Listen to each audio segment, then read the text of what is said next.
I was just basically kind of taking in week by week everything that's happening in the world and everything that's potentially could be. What can we bring to the table this week to help um, each and every single one of you not only just be able to navigate these times, but also to figure out how to best utilize the time that we have in any circumstance to create a higher level of an ability to pivot, adapt, and stay resilient. We talked about that from day one. Last week, we talked about the two states of human existence. It's a lot, when we talk about those types of things. And hopefully, if you have any questions, go ahead and put that in the Q&A. I will open up the chat just in case someone didn't read the instructions to make sure that we, post in the Q&A. But today we want to talk about the power of personal responsibility. This is one of the most fundamental concepts that I start with almost all my clients and students and all my coaches. We talk about.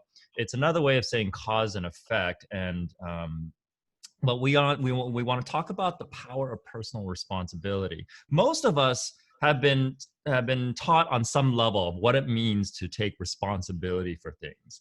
Over the years, as we gotten older, we've skewed it to mislabel it and misdefine it, or define it in a way that isn't accurate, which is fault or blame or those types of things. And that's not responsibility or giving responsibility or taking responsibility. So what I want to talk about today is the power of personal responsibility and how that can actually make a significant impact on you, hopefully this week and for the rest of your life. Now, let's talk a little bit about why it's so important to understand the power of personal responsibility. The personal responsibility, if you are able to master that piece right there, it allows you to master your circumstances and thus master your life. Personal responsibility is an interesting concept because though we may have been taught this from a very young age, it has more often than not shifted as we've gotten older to be skewed in a way that we use responsibility as a way to adapt or impose sometimes when we're having challenges taking personal responsibility, imposing it on others. Usually if you have kids, it's easier to do that, right? And that's why a lot of times you find parents living vicariously through their kids or using their kids, well, not using them, but maybe unconsciously using their kids to vicariously live the life that they weren't able to take responsibility for, okay? It gives you an opportunity to take ownership of yourself and your life and an ability to make profound changes in both business and life. If you find yourself having some challenges, and we see this a lot with our students and clients, that just this one little shift here of taking responsibility for everything that happens in their life literally changes their life, changes the business, changes the way they approach their business, completely shifts their perspectives on everything in general. Okay. The power of personal responsibility also gives you an ability to solve challenges that come up by identifying things within the challenge that you can actually change, okay? A lot of times people get stuck in challenges and stuck in problems because they're trying to change something that they actually cannot change. For example, if you are stuck in a challenge or a problem or dealing with a circumstance that involves other people and you're trying to change other people so as to solve the problem, oftentimes that's what maintains the problem. That's what allows the problem to persist, okay? When we start to utilize the power of personal responsibility, that's when we are able to truly and effectively solve the problems and challenges in our life, okay? Now, it's also part of the power responsibility also helps us avoid the trap of what I like to call the toxic trio. I didn't make up that term. Dr. Carl Lasko, who's a behavioral psychologist in Northern California, wrote a book called Emotional BS. That's the shortened version. Great book. When I saw that book, when it first came out, I was in the throes of wanting to write a book to solve the problems of the world.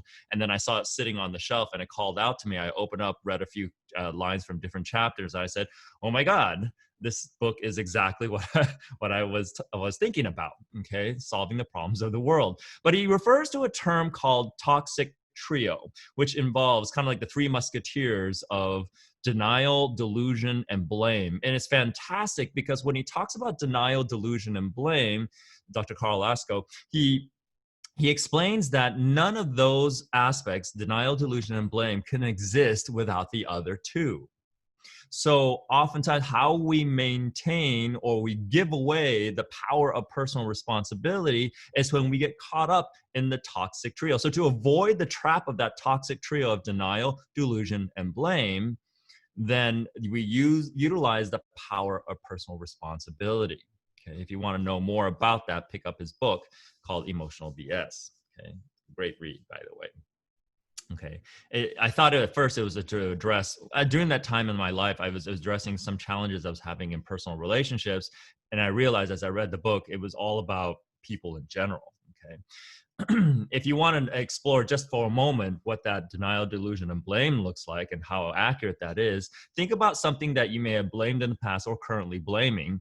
And then notice that if you take an introspective approach of your thought process and how you are able to maintain the state of blame is potentially you're denying some truth or you're deluding yourself of some reality in order to create that blame, and vice versa with all the other two. Okay, if you're in denial about something, then you're deluding yourself of some reality or you're blaming some set of circumstances or a person.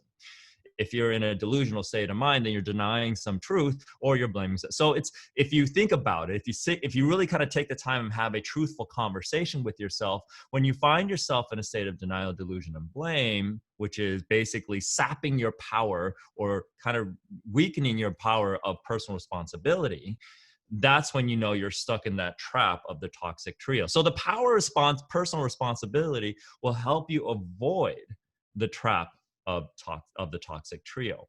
Now, why is this so important as a real estate agent or any entrepreneur for that matter? Well, here's the thing is that when you are an independent, like a real estate agent or like an entrepreneur, well, you essentially are an entrepreneur, okay? If you're not able to master the power of personal responsibility, you're not going to be able to master your business. Your entire business is built on the foundation of whether or not you can take personal responsibility for every decision that you make in your business. A lot of times why businesses and agents get stuck is when they're not willing to take responsibility for a unilateral decision they made for their business, which after a chain of events led to an undesirable circumstance. And what allows that pattern to continue is when they say, oh, that circumstance happened because the economy sucks, because people suck, because the world sucks, because Corona sucks, whatever reason is denial, delusion, and blame, which then takes away the power and ability for you to be able to rise from those circumstances so that you can learn and then move forward and grow. Okay. And that's the power of personal responsibility. Is it the easiest thing to do in the world? No, it's a simple concept, but it's a powerful concept that changes people's lives and businesses. Okay. So let's talk a little bit about what personal responsibility is. Like I said earlier in the beginning, one of the best ways to talk about personal responsibility is talk about cause and effect. If this, then that. Okay. Oftentimes when I do this in person, I do the pen in my hand example where I will pick up a pen, right? And I will say, okay, here's my pen. I'm going to walk around. And then if I drop the pen, what happens? The pen drops to the ground. The cause of the pen dropping is me letting go of the pen and dropping on the ground. The cause is me. The effect, the pen is on the ground. Now, let's say, for example, I'm holding the pen and someone bumps into me as they're walking and the pen flies out of my hand and falls to the floor. Okay. Oftentimes people will guise blame by saying, hey, watch where you're going, which then implies that had they were watching where they were going, that pen would not have fallen out of my hand onto the floor. Okay. That decision right there released all power from you to take responsibility for the circumstance. innocuous as it may seem, it is a series of these small behavioral habits that build up over time to give us this habit of blaming or being in denial or delusion. Okay, how could I avoid not having the pen knocked out of my hand when I was being bumped into by somebody who wasn't paying attention, supposedly or assumedly? Okay, they may have done it on purpose, who knows? Had I been holding my pen like this and someone bumped into me, would the pen have popped out of my hand? Probably not. So the cause that I had done, that I had attributed the pen dropping to the floor earlier, thus does not apply. Where does the power then lie in that moment of me taking responsibility for saying, had I held on to that pen better, no matter what knocked into me, I would not have dropped the pen. What that starts to do in that moment, when you take that little tiny personal responsibility as something that doesn't really mean a whole lot, is that I start to bring power back to me. So being at cause and effect is a state of existence that we want to work towards. We want to work towards living a life where we're no longer at effect, so we get stuck in the toxic tree of denial, delusion, and blame, and being at cause, so we become a master of our circumstances.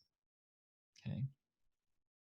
So what we want to, what it also is recognizing that there's an opportunity to be responsible for anything that happens to you in your life.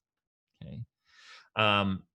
Now, again, I want to address, there is a propensity for people to say, okay, I'm taking responsibility. It's all my fault. And that's another trap.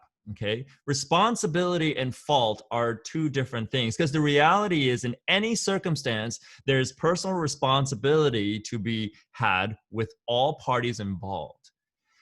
All you can be responsible for, okay, to use the word responsible, is your own personal responsibility. Were your own choices leading up to that point.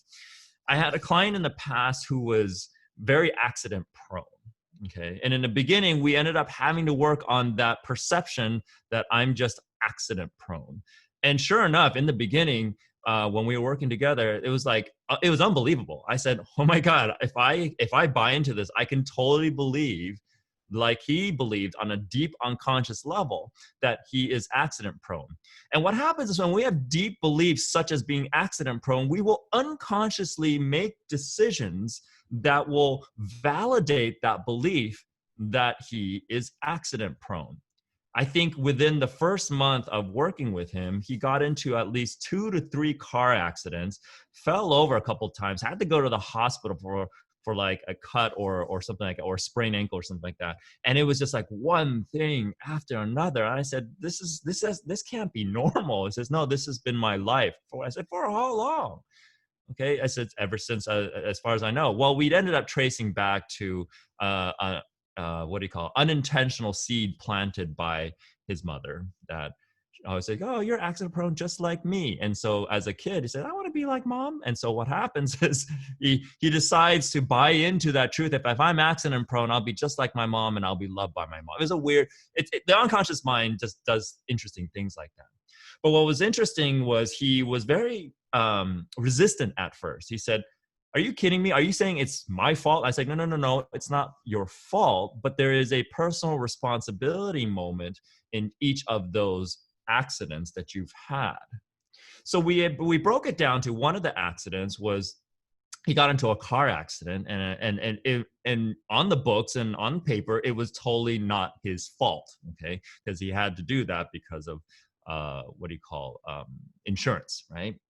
He was going his way and he was going to work, and then the guy ran either a stop sign or a red light or something like that and clipped him in the front. Okay, so the question is this, is that most of us will look at that, well, if the insurance says it's not his fault and he's not, then it's not his fault, and though he doesn't have to think about it. And that's what most of us do, and that's the trap, right? So I asked him, I said, if we were to have you take personal responsibility, like you caused the accident, okay, let's just play this game. How would that have happened?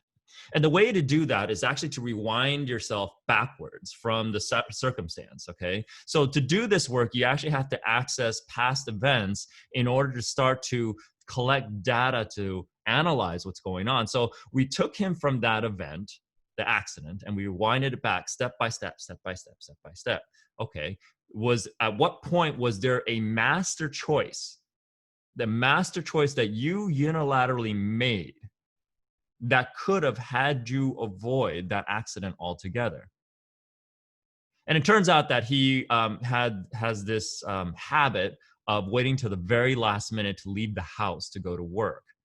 And oftentimes, because of LA and traffic, you know, he would get caught up in a circumstance where he would have to speed up a little bit, or be in a rush, or be in a state where he's hyper focused on having to look at the time and get to work on time, and not be aware that there's a car speeding into the intersection as he's entering the intersection, so that instead of slowing down and adjusting, he was focused on the time.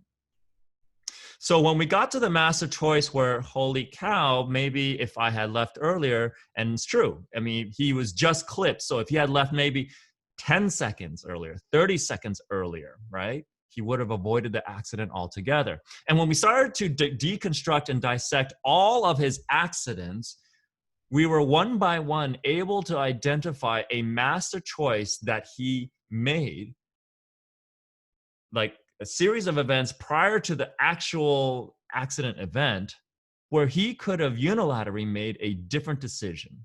And most often for him, it was a time management issue. And when we started to resolve that amongst with other things, his entire life started to change, and the label of accident prone started to have no evidence of existence. And over time, what we had to do is we had to kind of do some deeper work on detaching and dissociating himself from that teaching from his mom, and know that his mom still loves him even if he's not accident prone. Okay, so that's a whole separate thing. Okay, so really important to kind of understand that personal responsibility piece. So let's break down, okay, how each and every single one of you can start to master the art of personal responsibility. If you want change from your current circumstance, or improvement on your current circumstance, or if there are areas in your life where you feel that you're helpless or handcuffed or not able to do anything, then this is probably something that you really want to take advantage of, okay? And how it basically happens is this: you want to go back in time and look at all these different circumstances. So first, we want to do some data analysis. We want to understand what programs you are potentially running underneath to stay at effect for something that you can potentially take cause for. You could take personal responsibility for, okay? Because as you're doing this exercise, you're going to probably reveal what we did with my client, which was there's some deeper belief systems that are driving that desire to create a circumstance that appears to not be out of your hands, right? If any of you have ever felt you've been in a situation where things are out of your hands and you feel helpless, put a 1 in the Q&A, just so I know that we're all human here. Okay, go ahead and put 1 in the Q&A if you've ever felt helpless or felt like there's something that you couldn't do about a circumstance that's happening in your life. Okay, again, we all have it. We're all human, okay? And depending on how we're raised and who raised us and what school we went to and what society or what culture, you know, at some point we're going to pick up, like, you know, denial, delusion, and blame as one of the coping mechanisms to help survive. It's a survival instinct to not have to deal with spending too much time figuring out why things are happening the way they're happening. But if you want things to be different, if you no longer want to have those same situations that keep recurring, that have you feeling helpless or not capable, then this is something you want to do. You want to master personal responsibility. Once you do that, because the only person that you can change, adapt, and tweak and optimize is actually yourself. You know, one of the challenges, a lot of people go into relationships thinking that they can change the other person, but you can't do that. It's just like trying to get a smoker to quit when the smoker doesn't want to quit. I've had smokers that come into my office saying, "Oh, I want to quit smoking. Can you help me with that through hypnosis?" I'm like, "Sure, I can. Why are you here? How did you know about me? And who referred you?" He says, "Oh, my girlfriend said I need to quit smoking." He says, "Do you want to quit smoking?" "Not really." Then we're done. Because if you don't want the change, it doesn't matter who tells you you need to change. We all know this. We've had people say that to us. We've had people wanting to change us. How many of us have been in a relationship where someone's trying to change us to fit what they want, right? And it starts to, and that's how a lot of relationships fail, because we're trying to change the other person, when in fact, the way to create change is, as Gandhi said, be the change you want to see in the relationship, be the change you want to see in your business, be the change you want to see in the world, right?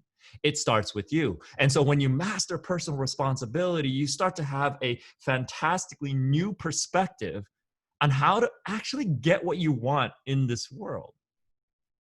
So the way to do that is this, okay? It's simply taking a couple of, and you might want to journal this and write this down, because it's a really cool thing to follow visually, or if you're an auditory learner, to kind of speak it out as you're writing, because a lot of times if we do this in our head, we'll get lost, okay? We talked about this before in previous sessions, where the quantum nature of the human mind is such that we'll think about things, but then other thoughts will come in and it gets completely distorted. Okay. So that's why writing and getting things out on paper is so powerful and so important when you're trying to do change work, when you're looking to create sustainable and long-lasting change in your life, to improve your life, to improve your business, to improve your circumstance. All right, so what you want to do is you go back and identify a few things in your memory that you feel like, yes, congruently, I was totally feeling helpless, or even if your question is like, how would I take responsibility for that?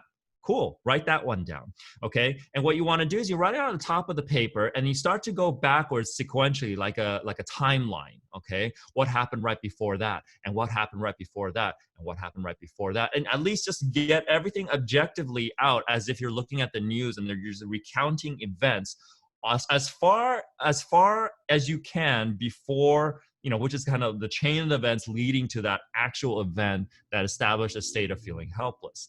Now, as you go as far back as you can, okay, in terms of seeing the link to the point where it's like, I don't think at this point anything is relevant anymore, then you want to start to look at each of those previous events leading up to the event.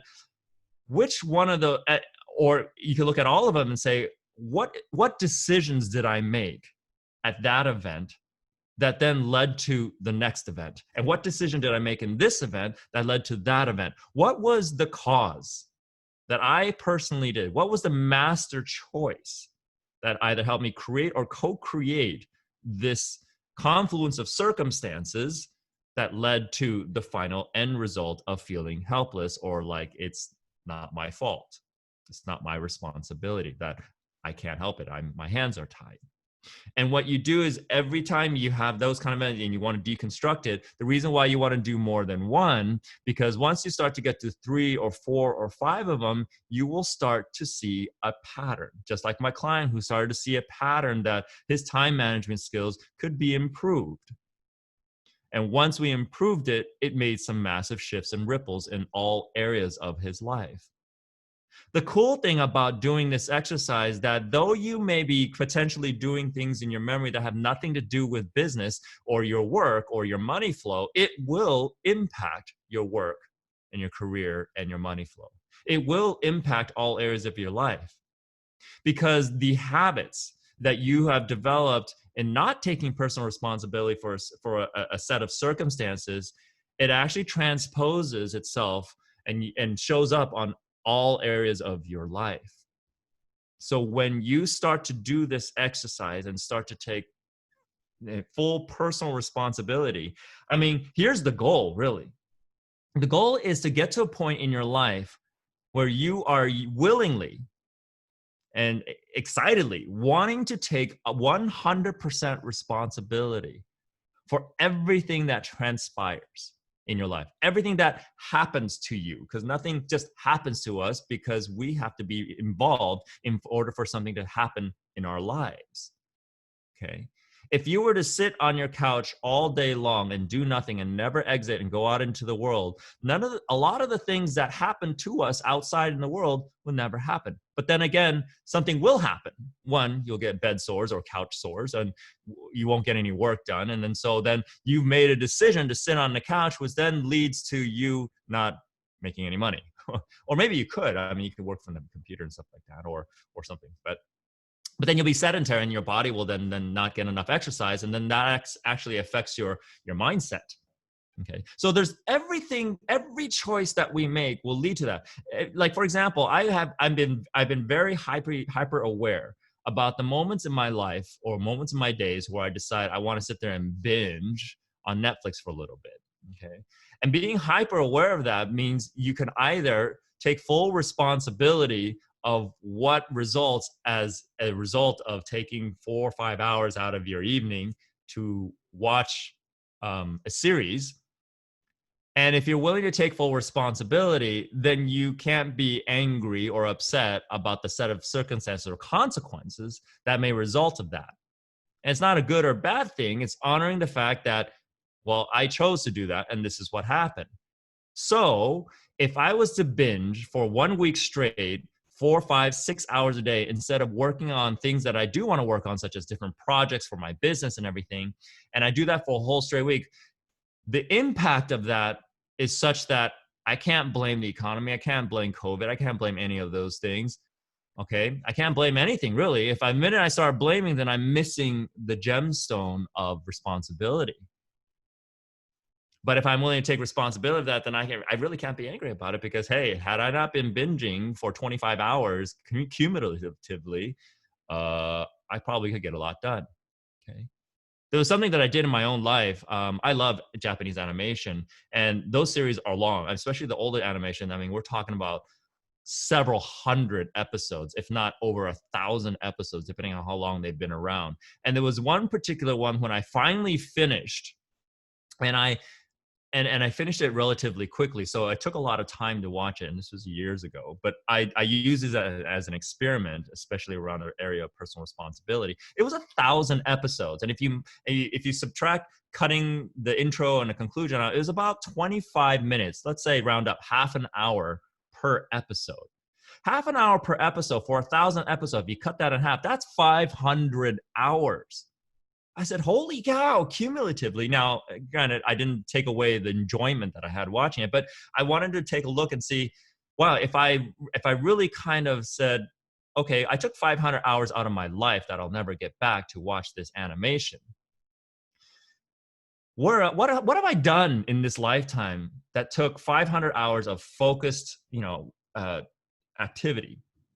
And so I started looking at all these different businesses I started in the past, and I said, how long did each of those things, and just kind of went backwards in time, right? I deconstructed the process, and I found out that cumulatively, just focused work, focused actual work, on average, every business that I started averaged about 300 to 500 hours of focused activity before to get it solvent, or to get it to a point where revenue was actually coming in, to make it a viable business, not just a business that's on paper, but a business that actually generates revenue. Okay. So on average, I found in recent years that it took about 300 to 500 hours, 300 hours. Okay. On the quickest one, to get the business viable.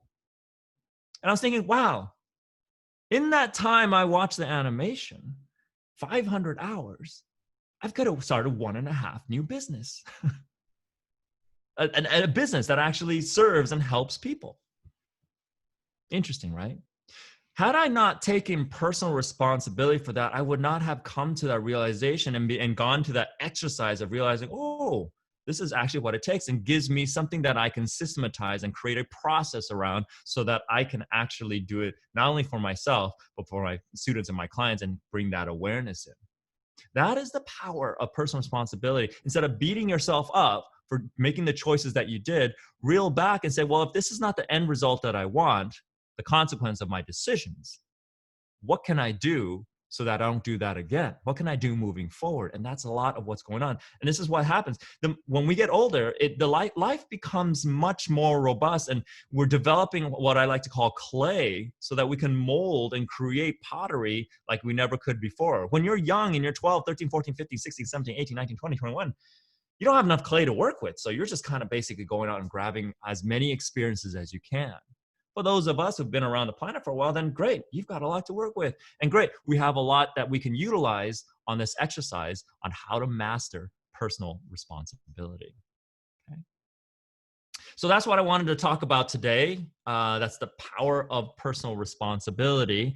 Hopefully you have, for this week, I would encourage you to do that exercise. Go back to certain events in your past, 3 to 5 different events, and just lay out, just go backwards in time in a timeline and deconstruct everything and take ownership for every decision that you make. So see how many of those things where you can identify the master choice that had you made a different choice, the circumstance would have been different. Okay. Or if you had listened to that voice inside and made a different choice versus what society or what or your parents or what your friends or what everybody else told you should do, then maybe things could be different. Okay. Once you start to identify that and you identify a pattern, then you then take that pattern and apply it towards your decision-making process moving forward, the choices that you're doing making forward. And then you'll start to see a change in what starts to happen. Okay, remember, everything that you see outside of you is an end result of what you unilaterally made in a decision a while back. Okay, so that's it. I think that should be enough for people to do this week. Is there are there any questions about anything at all? Okay, Shireen, amazing. This resonates like crazy. It does, right? I mean, it really should. I mean, even as I'm talking about it, resonates with me still because yes, I'm human, and there are sometimes I forget that I forget to stay at cause. Okay, but at least now I have sequences and protocols and tools to be able to get myself back without being stuck for any length of time. Okay, there is this misperception, misperception, or yeah, I guess misperception, misconception. Oh, anyway, misnomer that just because someone does what I do, then I must be perfect all the time. Okay. Now I know that's not an expectation, but when people are charged up, they tend to say that. Well, I'm not perfect like you, It's like I never said I was perfect. I mean, why I'm so passionate about this because I still utilize the same tools every day to stay at cause, right? And that's the important thing. You almost never want to engage with a teacher, mentor, guide, or anybody that you want to work with to help you change your life that is not willing to say that I am fallible and I'm human too, and I live by what I talk about. Really important. This proverbial glass ceiling that a lot of leaders find themselves into, that I literally had a teacher one time that said, who can coach me? I'm like, wow, are we there? Are we there already? Are you transcended to nirvana? So anyway, let's see. Susan says, a great explanation of cause and effect helps a lot. I'm already doing this during the COVID quarantine, but like the structure of this exercise. Cool. Awesome. Good. I'm glad I could add more to what you're already doing and enhance that process. Good on you to do that. And I'm glad. I mean, most of you who are on here are probably already doing a lot of that. If you're not doing any introspective work during these times, then you're probably not on this call. Right. Those who are usually are probably on that path. And I'm grateful that those are the type of people I attract in my world and my networks and just people I get to be friends with or be around. So awesome. Very, very cool. Thank you for that. Any other questions? Any questions at all? Oh, everybody's getting good. They didn't put anything in the chat. It's all in Q&A. Okay, well, if there are no more questions, here's the thing is I have a list of topics that I feel as they come to me as I'm kind of like, listening, talking to Nikki or whatever the case may be. But if any of you have any specific topics or something that you're finding yourself really stuck on as the weeks go by, go ahead and email Nikki and let Nikki know so Nikki can let me know, like, hey, I've been getting a lot of requests about addressing whatever, I'll be more than happy to see what we can come up for a topic and a set of exercises to kind of help you kind of navigate that piece. Okay. Are we done? Any other questions? Last call for alcohol questions. Thank you. Okay. We will see everybody next Monday at 9 a.m. Have a good rest of your week, and thank you so much for the presentation today. Yeah, of course. Have a great week, everybody. Bye, everyone.